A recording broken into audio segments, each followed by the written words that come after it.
So here you are telling me that basically the government, which this doesn't surprise, it frightens me, Mike, but it doesn't surprise me or shock me in any way.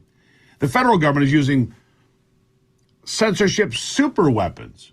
I mean, that's kind of the way it's described. These are super weapons targeting in an ever more vigilant way phraseology, specific words, how we talk, how we communicate, and silencing the narrative that the government does not support. That is absolutely why the First Amendment of the United States Constitution was written. It's absolutely in violation of the United States Constitution as written in the foundations of this country. Am I right?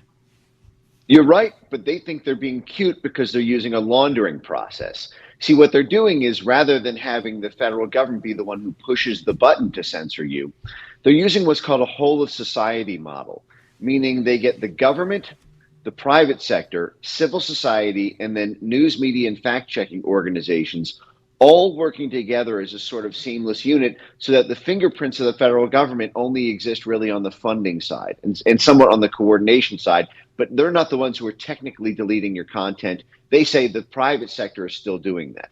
But they're the ones who are selling the private sector the censorship superweapons, so to speak. They're using essentially Facebook and YouTube and other social media companies as a sort of proxy army of censors who they're supplying the censorship weaponry to, if you will. So language laundering is what you're saying. Language laundering is what we're witnessing here on a mass scale.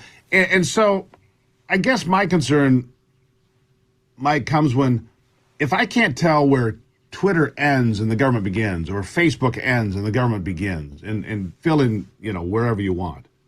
Or as these machines become ever more powerful to create a fake world that can create a complete illusion. I mean, they can create a whole illusion of what I've done or what I've said that's completely false. The things that I have actually said or done can be completely vanished, erased, bleached from the internet. I mean, they can create a complete narrative about any individual or group of individuals. And to me, this is beyond Orwellian.